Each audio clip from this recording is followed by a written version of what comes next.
Hi everybody, welcome to ePrime this evening. I am Daedran. Tensions are rising in the Bahamas as controversy surrounds the upcoming Vybz Kartel concert set to take place at Fort Charlotte this March.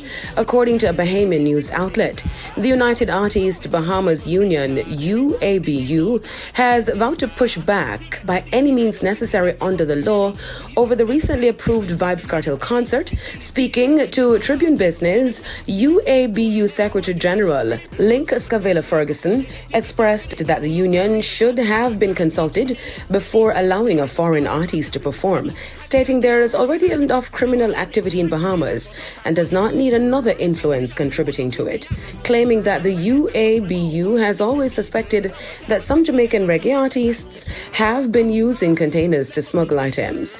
The union plans to rally support and formally protest the concert by engaging relevant government bodies, including the Ministry of Labor and Immigration. Now, Bounty Killer and Beenie Man featured on NFL's Touchdown.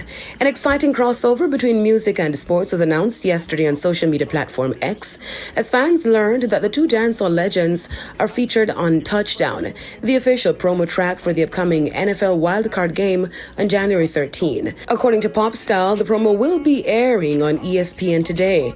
The track, produced by Michael Brown and Izzy, also features Colombian singer J Balvin.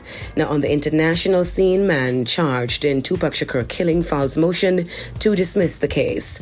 A former gang leader charged in the 1996 murder of rap legend Tupac Shakur is now seeking to have all charges dropped.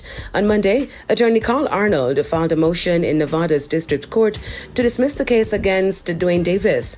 The motion claims that a 27-year delay in prosecution represents severe constitutional violations. Additionally, it argues that there is insufficient corroborating evidence and alleges that the prosecutors have failed to honor immunity agreements previously granted to Davis by federal and local authorities.